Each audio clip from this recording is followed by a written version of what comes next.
Hi, Dr. Theresa Yugar. Welcome back to my channel. Yeah, thank you, Juan, for inviting me. And how are you doing today? Wonderful. I'm so excited because tomorrow is Juana's birthday, Yes, she was born on November 12th, 1650. 1651. That is correct. So, Teresa, today is a special edition. We're going to talk about your long-term relationship with Sor Juana Inés de la Cruz. Please tell us how and when did this relationship that you have had with Sor Juana Inés de la Cruz, when did it start? Yes. So in the early 90s, I was fortunate to study theology at Harvard Divinity School. And during my time there, I learned about her by chance in a liberation theology class. And I was assigned to go do research on her. And the first thing I read was she studies, she teaches, and thus she serves her faith. For how could God, who gave her reason, want her ignorant? And from then on, I was like going, I was been fascinated by Sir Juana, and I've also reflected on it. I went to 16 years of Catholic education, eight of which was with women, and I had never heard about this woman's name. And so since then, I've been wanting to educate as much as possible individuals about this woman, especially within the United States. So, Teresa, so you've had 16 years of private Catholic education, Yes, and you had never heard of Sor Juana before. I had never heard of her name. What do you think this was? As an educator, I have, reflected on this, and I'm like, teachers teach what they know. So the reality is, if someone doesn't know about individuals on the margins, the way that about women or about different cultures, they can't teach about it. So the So that's why I've challenge, been very passionate about educating individuals. so the challenge here would be to incorporate Sor Juana Yes. in the curriculum. Is Yes. that correct? Because that would be one of the challenges. Yes. Because And then the other challenge is that, you know, certain curriculum, I mean, there's certain books that are not historically accurate. can you please explain more on this? Okay. So Octavio Paz, in his books, The Traps of Faith, when I was at Harvard Divinity School, this was the a pioneering text at the time that people drew on, including myself. But then we have discovered that the work that the scholarship that he's done is not historically based. So then we have two challenges regarding Sor Juana. The first Yes, challenge, you would say that it's just not part of the overall American education or curriculum. perfect. Yes, And but if she does become part of the curriculum, then our students or the students will be introduced to a fictitious or to the Black legend of Sor Juana Inés de la Cruz. yes. And can you tell us more about what is the Black legend of Sor Juana? Okay. So the Black legend, that concept was coined by a Mexican Cervanista scholar, Alejandro Soriano Valles. Now, this concept challenges different cultural or genre interpretations by Cervanista scholars in the US. So the the reality or the conception that Sir Juana had a contentious relationship with the church is is not accurate.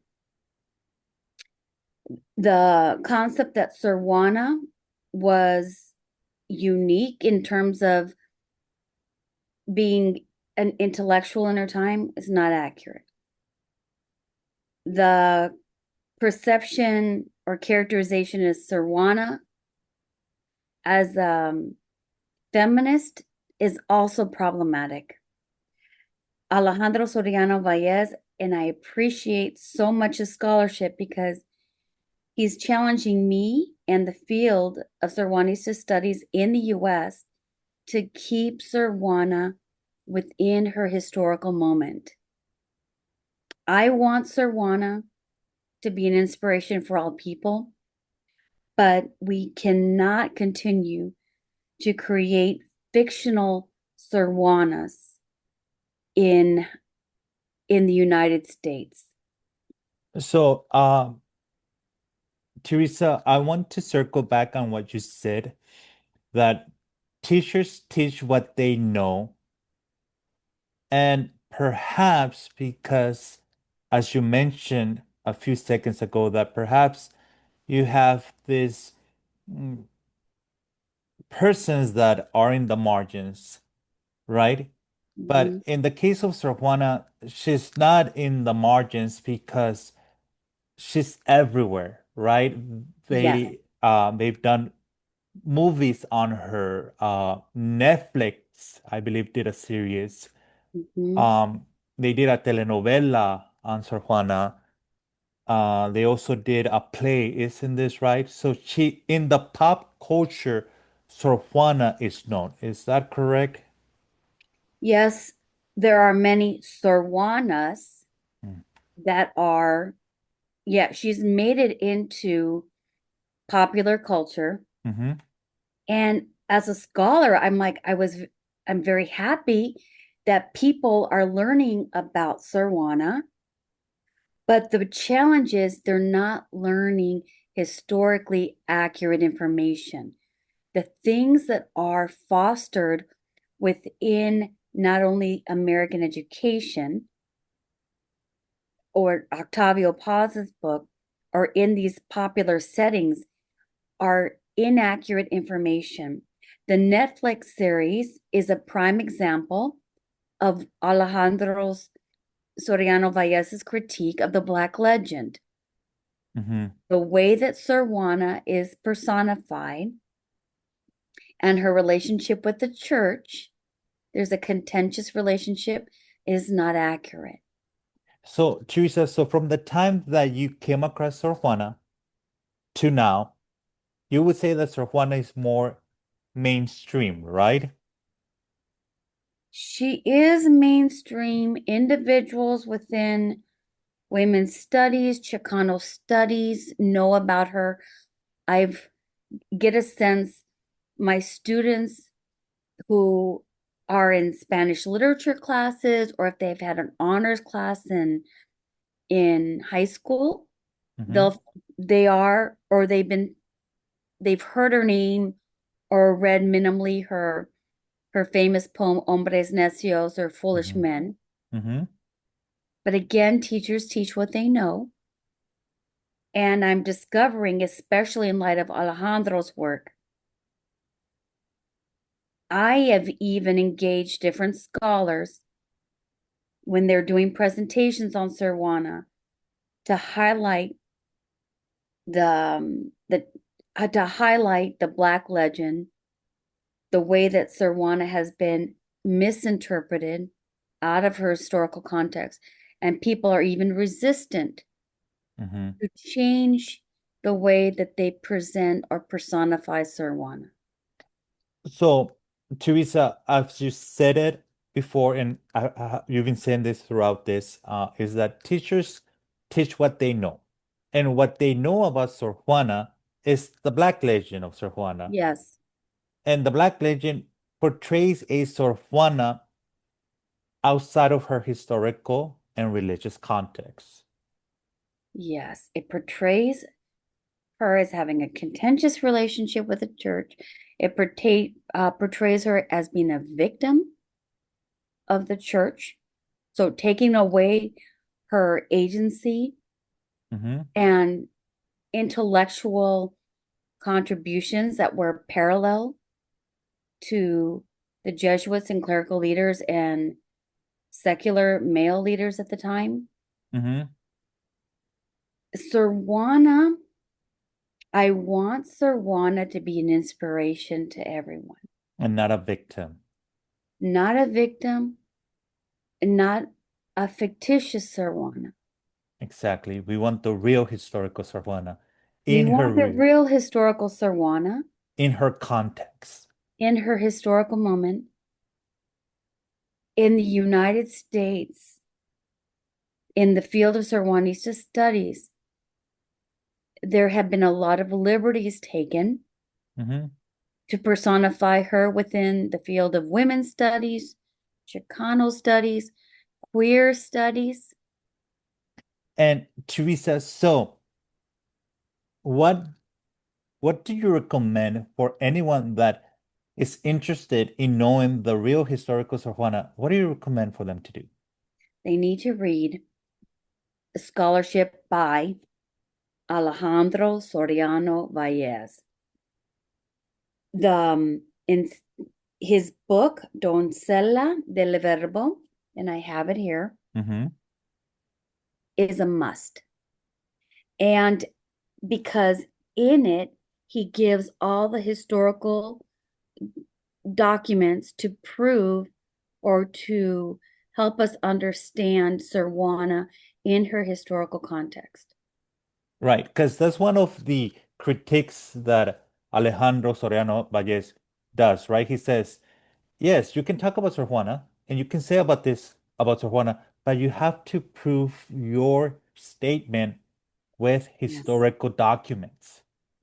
I yes, cannot just write a book on yes, Sor Juana, say yeah, things about her, and not back my research with documents. And this is what Octavio Paz and mostly everyone has done. They've said things about Sor Juana without backing their yeah, opinion with research. with And I see research. how problematic that is because I realize, like in academia, we, even as a teacher, we say things all the time. And if we're giving inaccurate information, we're educating young minds, you know what? They're going to be misinformed. Exactly. And Hmm? yeah, And we were just talking a few minutes before we got on air that, you know, you have this Sor Juanistas that will say, well, Sor Juana was ahead of her time. She was an enlightened thinker. She wasn't because the Enlightenment excluded women from the Enlightenment. So see, the she, challenge in Europe mm, was that there were a lot of um, centers that were particularly for philosophers who were male, and women ended up being excluded. But right. Sir Juana, Mhm. So even into the yeah, age of the Enlightenment, women were excluded from higher education. and this was not the case.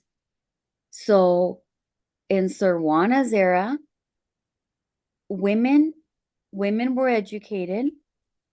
This is a misinformation too. Not everyone had the privilege or the money to be able to publish their work. Hmm. And that's why Sir Juana she was a woman of privilege. And And yeah, you know what, Teresa? I believe that the convents of during Sor Juana's period, there were the female universities because nuns were educated inside of the convents. and like you've said before, Juan, really, the Catholic, You're muted, Teresa. like you said, Juan, you've said to me, the Catholic churches has have actually given women spaces Yes. for us to be intellectual thinkers. In Yes. New Spain, there were so many different convents, and these women were, along with prayers and doing their daily spiritual practices, they were also reading, studying, Mm-hmm. So Sir Juana, that was her vocation. So Sir Juana was passionate about it. But there were Mm-hmm. also other women who were doing the same, Mm-hmm. but their names, they were doing the same, but their names may not be known. Right, right. Mm-hmm. But Teresa, so you have mentioned Alejandro Soriano Valles, you have mentioned his book, Doncella del Verbo, that if anyone is serious Yes, on doing research on yes. Sor Juana, he is a must. He's imperative. His And book is imperative. and they should forget about Octavio Paz because he didn't write a biography, a historical Right. biography on Sor Juana. He wrote a fictitious novel. Mhm. And I'm going to say, you know, we've talked about it. Octavio Paz's book, it's been It's the problematic. is so problematic, but in the field of Cervantes studies, it has been the primary imperative book, go-to book, along with Dorothy Schoen's, Mm-hmm, who mm-hmm, also is another problematic individual in terms of her personification of Sir Juana without historical evidence. I wrote a blog, and I hope you put the link. I will. Sir Juana's studies in the Americas, um, challenges and possibilities, and I address these things in there. That if we are going to move the field of Cervantes' studies in a more positive, historically accurate um, way, we need to integrate into U.S. curriculum the work, scholarship of Alejandro Soriano Valles, Mm-hmm, but also of other Mexican Cervantes studies mm-hmm. scholars. Right, because the new Sor Juanista scholarship is based on historical Evidence. document evidence, on archival research. Yes. So, Sor Juana, with Sor Juana, Teresa, tell us more about your working relationship with Alejandro Soriano. Okay. So it's been a blessing. Okay. We've been talking about him for 2 years. And now Juan and I have been collaborating with him for minimally a year. Mm-hmm, And we're working together. I'm really passionate about Sir Juana. I want her to be educated in a respectful, historically accurate way. mm-hmm, And I'm open to hearing about his scholarship. And it really has made me have to reflect on my own scholarship. That's why I said, you know what? I want Sir Juana to be relevant in our historical moment. mm-hmm. I want Sir Juana to be an inspiration to all people. But there's a fine line. We can look at her work. I see the challenges of calling her a feminist. Or, you know what, saying she's an eco-feminist. Like I'm interested in her relationship or experiential knowledge with the native people. Mm-hmm. So you know what, I think there's a delicate balance in terms of talking about Sir Juana, her significance in our historical moment, Mm-hmm. but making it very clear that my interpretation, if it's my epistemological um interpretation, is different, distinct from historically historic archival evidence. And And we need to make that clear, especially as scholars, academics, and educators. right, because in Sor Juana, for Sor Juana, there was no conflict between her search for the truth and her religious beliefs. Mhm. And I appreciate that about her. because this is why I also, like, I loved how you said, Sir Juan has been my friend. And she has. Yes, because I am Catholic and I've stayed in the church. And like her, I Right. have felt liberation in the church too. Because Sor Juana was a highly intellectual person, but also a very religious Mhm. being. And for her, that was not a conflict. There was no conflict of interest. And she loved her church.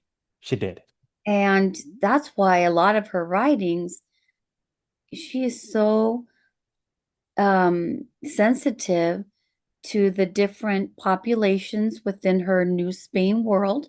Mm-hmm. We were reading about her villancicos or songs that were sung in the cathedrals of Oaxaca, Mexico City, and Puebla. And Mm-hmm. she put Latin, she put Nahuatl, and Afro-Basal. And Teresa, let me ask you, why do you think Sor Juana could be and is relevant today? She's a role model for us. She's an inspiration to me. And you know what? We've been working on this. I feel as if that she should have the highest honor in the Catholic Church, which is to be a doctor. I feel as if that her contributions to Christianity, to the Catholic tradition, yes, to Spanish, Mexican American or Mexican tradition, Mm-hmm. but the her life and legacy have really contributed not only to have contributed so much. Yes, I and feel as if that she should be recognized for that. because Sor Juana not only contributed to Spanish poetry, to the Yes. arts, to music, to theater, but she also contributed to the Catholic Church. Yeah, and that's why I was like going, And yeah, therefore, she should be not only a doctor, but a saint. yes. But I'm going to say there's a distinction in the Catholic Church. To be a saint, you live a holy life. Hmm. But the highest honor for any individual in the church is to be a doctor. Hmm. Now, Sir Juana was both. She was saintly, she was a devout Catholic nun, Hmm. but she was prolific in her writings and equal to Thomas Aquinas, St. Jerome, or Catherine of Siena, Teresa of Avila. Sor Juana is equivalent in her academic, intellectual, scholarly contributions to the Catholic Church. And Teresa, I believe that feminists have a lot of work to do. And the I work they need agree to with you. and the work they need to do is they need to fight, they need to work very hard to make Sor Juana a saint, to make Rome, to have Rome recognize Sor Juana as a saint and as a doctor of the universal church. I think feminists have a lot of work on their hands. Yes, because I feel as if that feminists are creating fictional Sor Juanas too. But feminists want to see women, right, Hmm. at the highest positions, in the highest positions. So for a Catholic nun and like Sor Juana, right, for her to be a saint and or for her to be declared a doctor, that would be the highest honor. Because she even said it herself.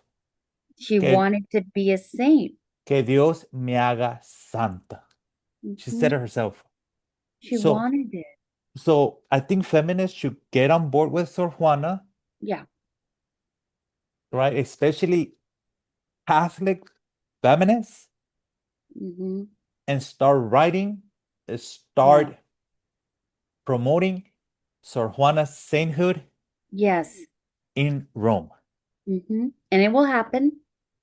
It will happen because we're going to keep working on it. And because right now, Teresa, currently you do have a trend that they even say that Sor Juana had no religious vocation, that Sor Juana was not a saint. But they're taking attributes that don't belong to them because the last word, whether she is a saint or not, that is solely Rome. Rome has the last word on Sor Juana It's if she's. interesting that you Mhm. commented. There was someone in a Mexican scholar who said to really understand Sor Juana, you really need to be Catholic. And Teresa, and that's what you say on your blog. If I'm Hmm. correct, that's what you say on your blog. You say that Rome is the only, Rome has the last word. I'm actually quoting you that whether she's a saint or not, no one else. Yeah. hmm And there are other individuals. I guess the challenge is we need to keep her in her historical moment. Hmm. Hmm. Yes. You know, I know people want to be inspired by her, say she's queer, feminist, I say ecofeminist. I really think we need to rethink the way that we study about her. And um, I want to be a part of the process of bringing Alejandro Soriano Valles's work across the border, per se, Hmm. into the US. And we want more women saints, and we want Yes, more women to be doctors of the Universal Catholic Church. yes, So we have a lot of work ahead of us. yes, we do, but it's all wonderful. It is. Okay. Sir Juana, pray for us. So, Rwana, pray for us and happy birthday. And happy birthday. Thank you so much, Teresa. Okay.